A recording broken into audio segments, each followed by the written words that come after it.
Let's graph and find the properties of a circle centered at x equals -12 and y equals -15, with radius 3. The center is the anchor point of the circle.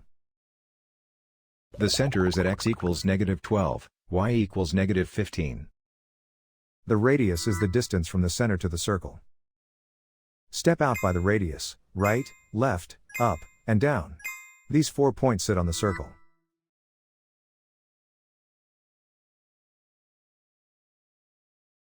A circle equation uses center shifts on the left, radius squared on the right. Substitute the center values and the radius before simplifying the signs. Now simplify the center shifts. Subtracting a negative center coordinate becomes plus.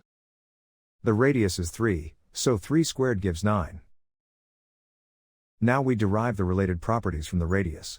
The diameter is 2 radii across, 2 times 3 equals 6. The circumference is 2 pi r, 2 times pi times 3 equals 6 pi. The area is pi r squared, pi times 3 squared equals 9 pi. So this circle is described by its center and radius.